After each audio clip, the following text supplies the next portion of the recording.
First moments. The last ordinary day. It begins with a streak of light that rewrites the sky. On an otherwise unremarkable Tuesday morning over central Texas, a rock 1 kilometer wide, moving at roughly 45,000 miles per hour, tears through the atmosphere with the force of a physical blow against the planet itself. The friction alone generates a plasma sheath of temperatures exceeding 30,000 degrees Fahrenheit. Brighter than the surface of the sun, people as far away as Dallas and San Antonio look up, confused, mistaking it for a meteorological event, for some atmospheric illusion, for anything but what it actually is.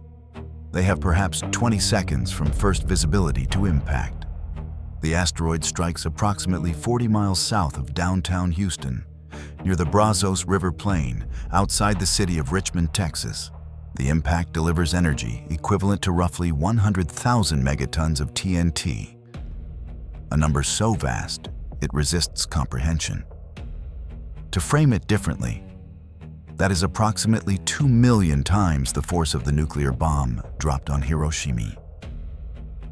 The crater that forms in the next 30 seconds measures 6 miles across and nearly 2 miles deep, displacing hundreds of cubic miles of Texas limestone, clay, and coastal sediment in a single, violent exhalation of the Earth. The fireball expands outward at hypersonic speeds. Everything within 20 miles of the impact site, including the communities of Richmond, Rosenberg, and Sugar Land, ceases to exist in any meaningful physical sense. The ground itself melts. Concrete, steel, human beings, live oaks, all of it is simply erased, converted to vapor and molten ejecta. Houston's southern suburbs, places like Pearland and Missouri City, experience overpressure sufficient to collapse every structure simultaneously, as if the city were a sandcastle struck by an ocean wave. The entire greater Houston metropolitan area, home to more than 7 million people, experiences the blast wave within the first 90 seconds of impact. The seismic shock registers magnitude 10 or greater across the entire continental United States. Buildings sway in Chicago, windows shatter in New Orleans. The ground rolls beneath San Antonio like water disturbed in a basin. In Houston itself, those who survived the initial blast face a darkness descending as superheated ejecta rains back through the atmosphere, glowing like dying embers. Every fire suppression system in the city is already destroyed. The fires begin everywhere at once. First hours. The world on fire. Within 3 minutes of impact, a thermal pulse has ignited virtually every combustible surface within 60 miles of the crater. Houston does not burn building by building, block by block, the way cities have burned in historical fires. It burns as a single unified event, a firestorm of extraordinary proportion, where individual fires merge into a self-sustaining atmospheric phenomenon that generates its own winds and its own weather.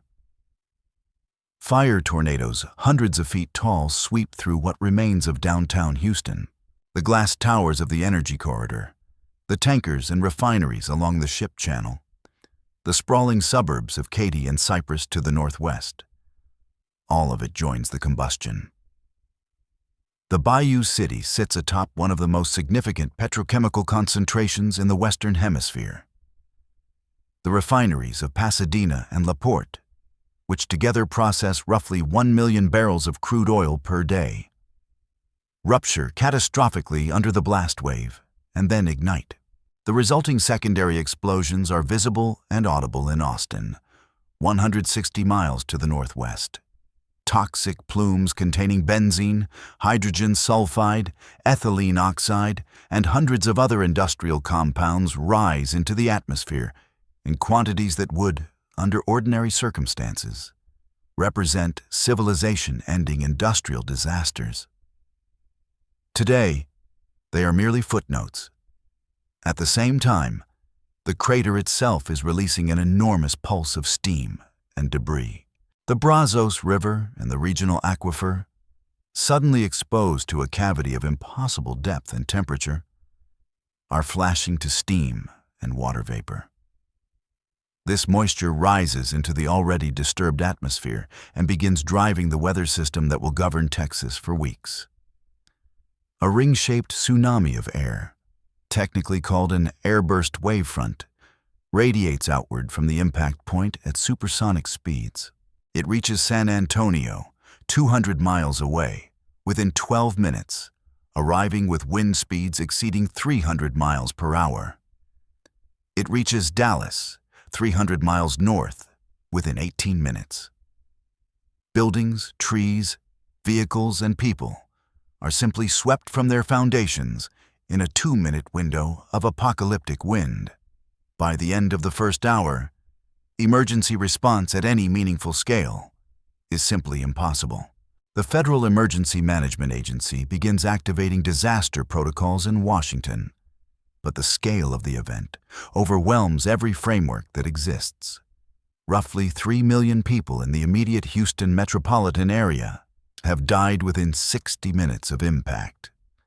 The survivors, numbering in the hundreds of thousands, are scattered across a landscape without power, without roads, without water, without communication, and without any clear path to safety. The fires will not go out for weeks. First days. The darkening sky. By the end of the first 48 hours, the most immediate crisis has shifted from fire and shockwave to something more insidious and in some ways more consequential. The atmosphere itself has changed. The impact sent billions of tons of pulverized limestone, clay, vaporized ocean water, and combustion products into the stratosphere. The fires across Texas, which now stretch in a burning arc from the Gulf Coast to the hill country, continue adding soot and aerosols by the hour. Satellite imagery. Were there any satellites positioned correctly to capture it?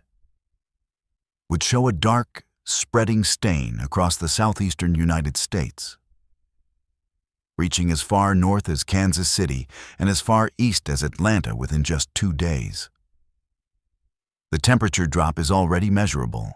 Weather stations in Phoenix record temperatures 4 degrees Fahrenheit below seasonal norms by the 3rd day. Denver logs its coldest August temperature on record. These numbers sound modest, like a pleasant anomaly, but they represent an enormous forcing event in global atmospheric energy balance. Crops across the Great Plains, already in mid-growth cycle, begin registering anomalous stress. The United States Department of Agriculture has already lost communication with field offices across an 8-state region. But the data from functioning stations tells a troubling story even at this early stage. In the disaster zone itself, the surviving population is in desperate motion. Hundreds of thousands of people flee north on Interstate 45 toward Dallas and Interstate 10 toward San Antonio and beyond. The vehicles that still function, those far enough from the blast to have retained intact electronics and fuel systems, are quickly gridlocked on every highway within 200 miles of Houston. Water is the immediate emergency.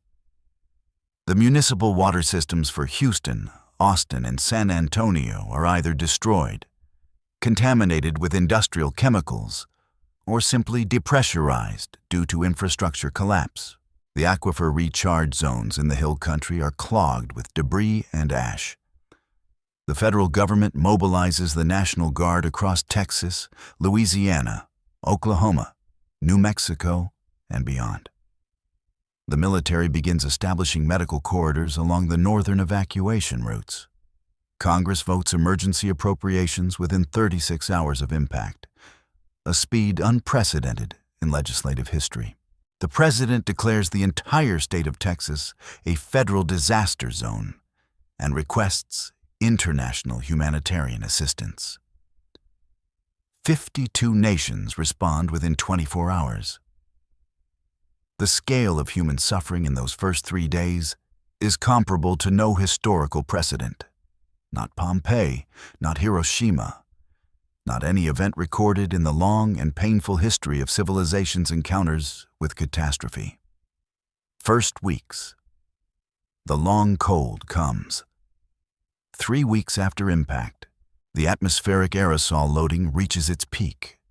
High-altitude sulfur compounds and fine particulate matter from the fires, now mostly extinguished by a series of violent impact-induced rain events, have spread across a band roughly between 20 and 60 degrees north latitude, encompassing most of North America, Europe, and Central Asia. Sunlight reaching the surface in this band is reduced by approximately 30%. The effect is not evenly distributed. Some regions experience deep shadow for days at a time. Farmers from Nebraska to Ohio watch their crops fail in the field, not from frost yet, but from the simple absence of adequate photosynthetically active radiation. The food system of the continental United States begins its first serious stress fracture. Grocery chains across the country face supply disruptions within the first week, partly due to the destruction of Gulf Coast logistics infrastructure and partly due to the disruption of Texas agriculture, which contributes significantly to national beef, cotton, and vegetable supplies. Panic buying empties shelves in cities from Boston to Los Angeles within days. The federal government introduces purchasing limits and begins coordinating with the National Emergency Grain Reserve. But the quantities involved and the complexity of modern just-in-time supply chains mean that shortages persist. Food insecurity, which affected approximately 40 million Americans before Impact Day, begins spreading into previously stable communities. The impact crater itself, meanwhile, has begun the first stages of its long geological transformation. The excavated cavity, 6 miles wide and nearly 2 miles deep, has partially collapsed along its walls, and groundwater is beginning to seep in from every direction. The Cretaceous limestone formation beneath Texas, the same porous rock that holds the Edwards Aquifer, which supplies drinking water to millions, has been fundamentally disrupted across a wide radius. Hydrologists estimate the contamination plume from impact debris and petrochemical residue has already entered the aquifer system and will reach San Antonio's water supply within 30 to 40 days without immediate intervention. The human death toll from the direct impact is estimated at between 3 and 4 million.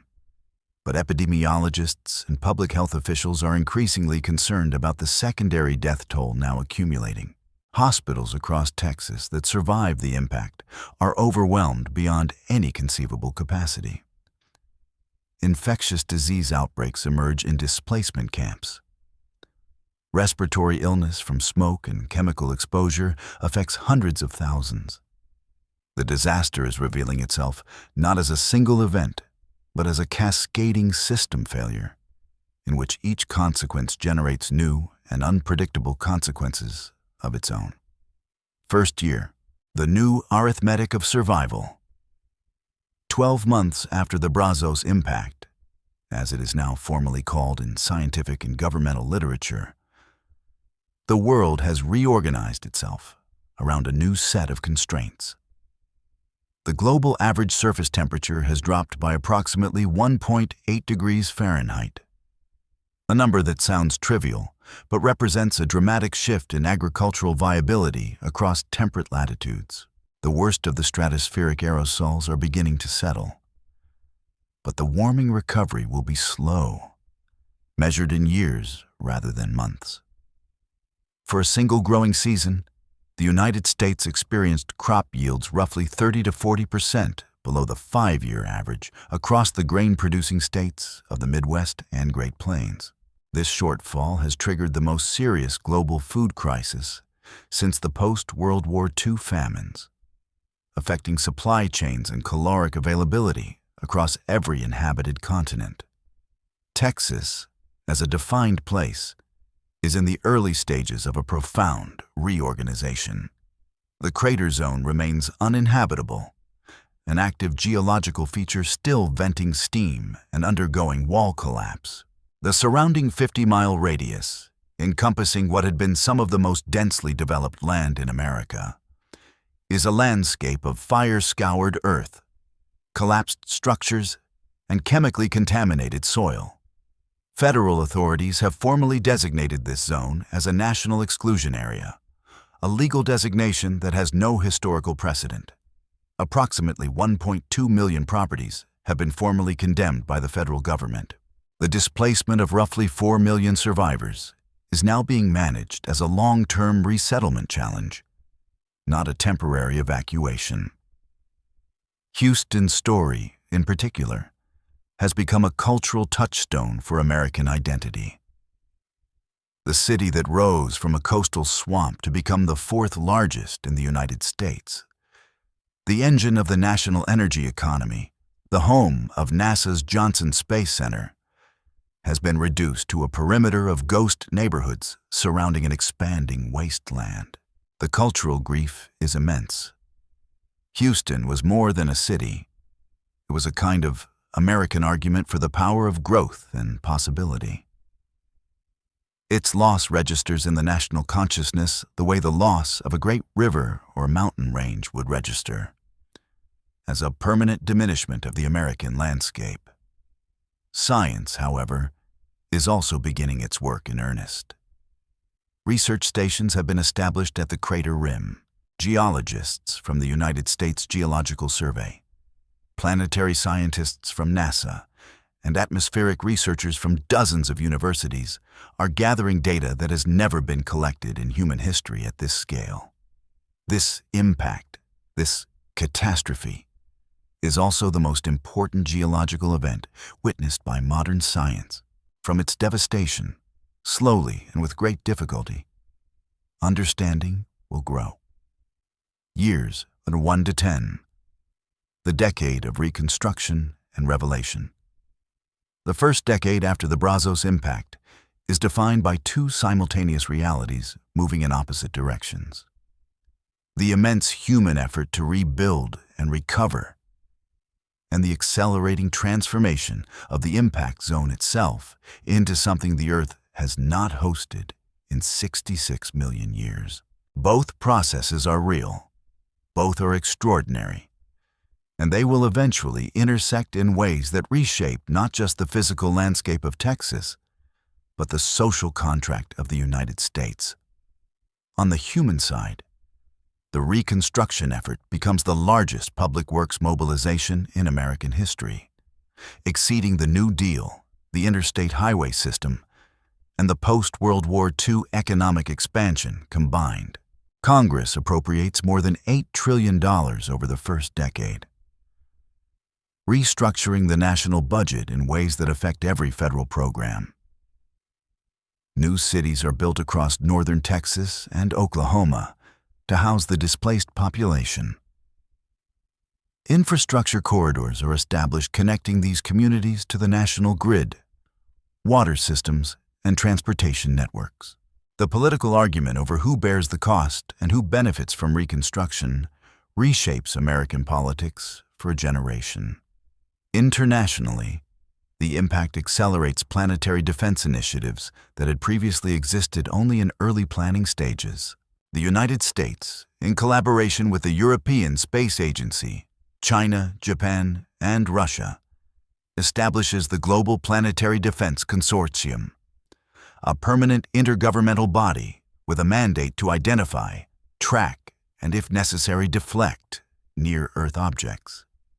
The political will to fund this work, which would have faced years of legislative resistance before the Brazos impact, materializes almost instantly in its aftermath. By year 8, the first operational deflection test mission is underway. Back at the crater, something remarkable is happening beneath the surface. The impact melt rock at the crater's base, a glass-like substance called suevite, has been cooling and fracturing, and the fractures are filling with water. A new lake, not yet named officially though locals have taken to calling it Brazos Sea, is forming in the depression. It is 7 miles across and growing. Hydrologists estimate it will stabilize over the next several decades at a depth of more than 1,000 feet. The chemistry of this water, enriched with minerals from deep, crustal rock normally inaccessible to surface systems, is unlike anything in existing North American hydrology. It is an entirely new aquatic environment, and the first colonizing organisms are already arriving. Years 10 to 50. The emergence of the crater world. By the 40th year after impact, the Brazos impact crater has completed its transition from catastrophic wound to something genuinely new in the American landscape. The lake at its center, now officially named Lake Chicxulub Memorial by an act of Congress in a gesture linking this event to the Great Extinction 66 million years ago, has reached a surface area of approximately 40 square miles and a maximum depth exceeding 1,200 feet. The water is cold, extraordinarily clear, and chemically distinct from any other body of water in North America. It has developed its own ecological system, seeded partly by deliberate introduction of species by conservation biologists, and partly by the remarkable persistence of life arriving on its own through wind and weather. The surrounding exclusion zone has not remained empty. 40 years of plant succession in the abandoned suburbs and agricultural lands around the crater have produced an ecosystem that has no historical precedent in Texas ecology. The disturbed soils, enriched by impact fallout and freed from agricultural management, were colonized first by opportunistic grasses and then by shrubs, and then by a mix of pioneer tree species. Eastern red cedar, which was already expanding aggressively across Texas before the impact, has dominated large sections of the exclusion zone. But the chemical distinctiveness of the impact-affected soils has also selected for unusual mutant and resistant strains of native plants, creating microhabitats of genuine evolutionary interest. Wildlife has moved in with a speed and abundance that has surprised even optimistic ecologists. The exclusion zone, roughly 4,000 square miles of land that humans have largely vacated, has become one of the most significant wildlife refugia in the continental United States. White-tailed deer populations have exploded. Feral hog densities have reached levels that are transforming the vegetation. Mountain lions, which had been slowly recolonizing Texas from Mexico and New Mexico before the impact, have established substantial breeding populations in the exclusion zone. There are credible reports, confirmed by camera trap evidence, of at least one small pack of wolves, descended from reintroduction populations in the southern Rockies, establishing territory near the crater rim. The human communities that have rebuilt in northern Texas and beyond have absorbed the profound cultural transformation that comes from living a generation in the shadow of catastrophe. The children who were born after the impact, who have never known the city of Houston as anything other than a name in history books, carry a different relationship to the land and to the concept of permanence than any previous American generation. Years 50 to 100. A continent adjusting. 100 years after the Brazos impact, the date falls in a world that has been fundamentally and permanently reshaped by the event. Yet a world that is, by most objective measures, recovering. The atmospheric effects faded within 2 decades. Global average temperatures returned to baseline within 30 years. The agricultural disruption of the first decade, which caused an estimated 12 million deaths worldwide from famine and famine-related disease, is now a historical event rather than an ongoing crisis. The global population, which had been approaching 10 billion at the time of impact, is now more than 11 billion. Life, in the aggregate, has continued. The American landscape, however, carries permanent marks. The Brazos impact crater, which geologists now refer to with the formal designation Texas impact structure, is 100 years into its geological career as a feature of the continental crust. Lake Chicxulub Memorial has stabilized at a surface area of 60 square miles, roughly comparable to Lake Tahoe, and has become one of the most significant ecological research sites in the world. Scientists from every inhabited continent maintain permanent research stations along its rim. The water chemistry, influenced by deep crustal minerals, has produced an ecosystem of genuinely unique character. With endemic species found nowhere else on Earth, the former Houston metropolitan area, excluding the inner crater zone, has experienced a complex and layered reoccupation. The zones farthest from the crater, those 50 miles or more from the impact point, have largely rebuilt and in some cases surpassed their pre-impact population levels. A new city, formerly named Nueva Houston, but commonly called simply Nueva, has grown to a population of approximately 2 million in the northern suburbs beyond the original blast radius. It is a thoroughly modern city designed with the memory of catastrophe built into its architecture and its civic culture. Buildings are constructed to survivability standards that would have seemed extreme before the impact. Underground infrastructure systems are redundant and hardened. Green corridors run through every neighborhood like emergency arteries, designed to function as evacuation routes and food production zones simultaneously. Philosophically, the centennial marks a turning point from grief to integration. The impact is no longer experienced primarily as a wound. It is experienced as a defining event in American identity. The way the Civil War or the Great Depression defined earlier generations, not as a thing that ended something, but as a thing that began something difficult and ultimately transformative. Years 100 to 500, the deep remaking. 5 centuries after the Brazos impact, the world in which that event occurred is as remote and mythologized as the world of the Mayflower is to 21st century Americans. The event itself has passed through the filters of oral tradition, formal history, cultural mythology, and geological record, each layer adding its own interpretation and its own distance. What has not changed, what cannot change on a 500-year timescale, is the physical reality of the Texas impact structure. Now the most studied geological feature on Earth and the defining landmark of the southern continental interior. Lake Chicxulub Memorial, in 500 years of ecological development, has become something that the conservation biologists of the first century could only have dreamed of. The enclosed basin, hydrologically isolated from the broader watershed, has undergone a process of ecological divergence that evolutionary biologists describe as the fastest documented case of island biogeography in a continental setting. Species of fish introduced in the early decades have diverged into distinct forms, adapted to the specific chemistry and thermal stratification of the lake.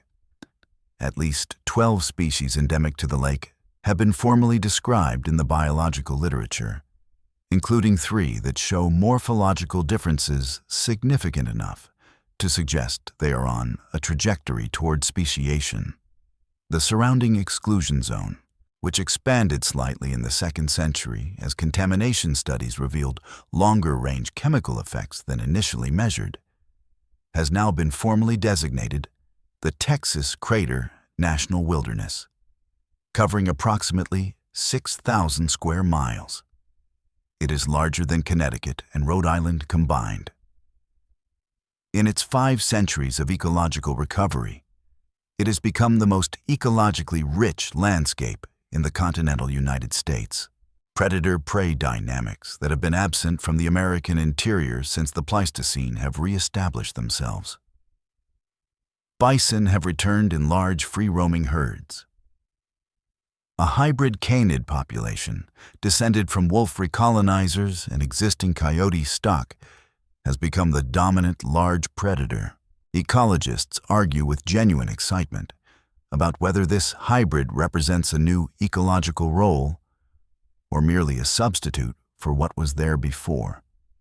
The human population of Texas, distributed across a reconfigured network of cities and towns that arc around the northern and eastern edges of the wilderness zone, has itself evolved culturally in response to 5 centuries of proximity to catastrophe-made landscape.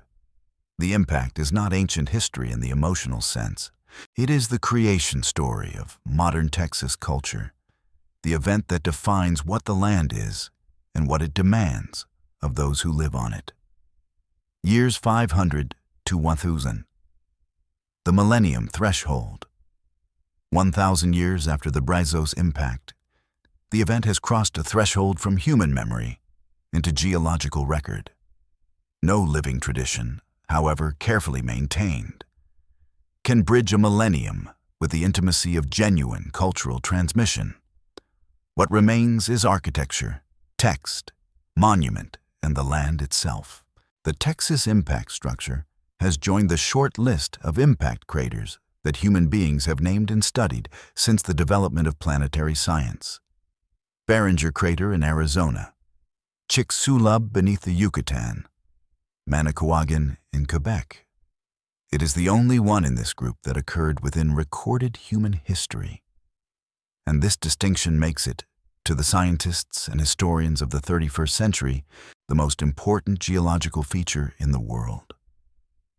The lake at the crater's center has, in 1,000 years, developed a level of ecological complexity comparable to ancient isolated water bodies like Lake Baikal or Lake Tanganyika.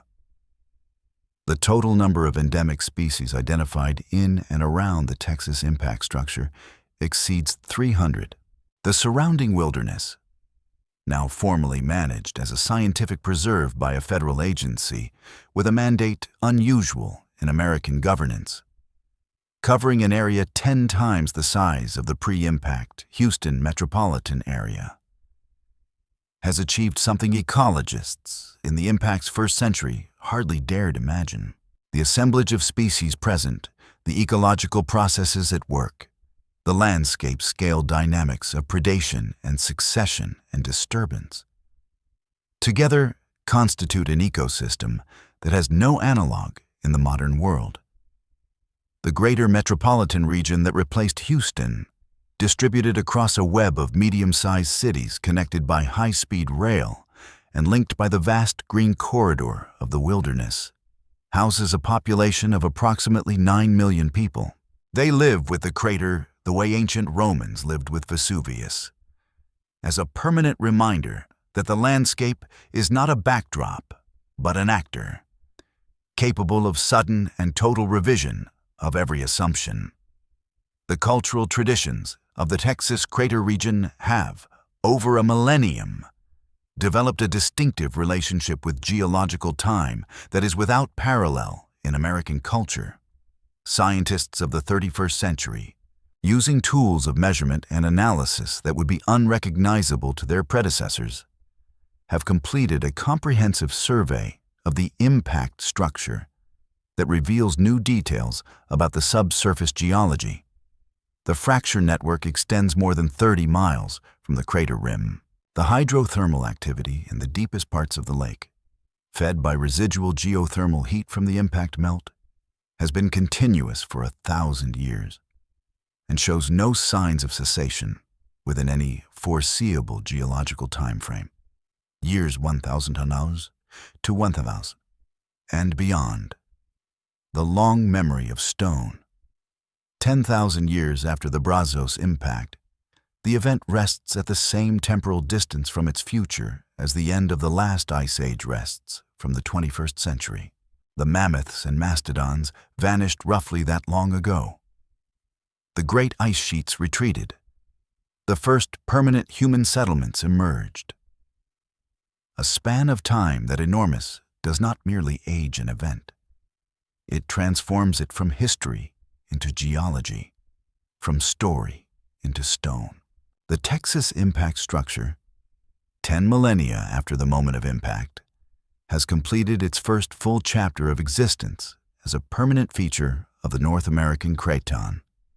The crater lake, which geological models project will persist for at least several 100,000 years before infilling processes begin to reduce its depth significantly, has continued its slow ecological elaboration. The endemic species count, a matter of academic fascination and intensive study in the earlier millennia, has continued to grow as isolation drives divergence. The lake ecosystem is, by 10,000 years post-impact, as evolutionarily distinct from its continental relatives as the Galapagos Islands are from mainland South America. The creatures that move through its cold, mineral-rich water carry genetic histories written entirely by this lake, by its unusual chemistry, its specific thermal gradients, its particular quality of light filtering through water 250 feet deep.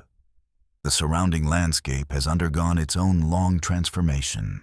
The prairie and woodland ecology of the Texas interior, disturbed so profoundly by the impact and its aftermath, has had 10,000 years to negotiate a new equilibrium. The result is not a return to the pre-impact landscape, which existed in dynamic balance with human management and agricultural pressure. What has emerged instead is something genuinely novel, a grassland-woodland mosaic with a species composition unlike any that existed before, shaped by the chemical legacy of the impact soils, the hydrological reorganization of the river systems, and the long influence of the wilderness preserve that for centuries protected the land from reoccupation.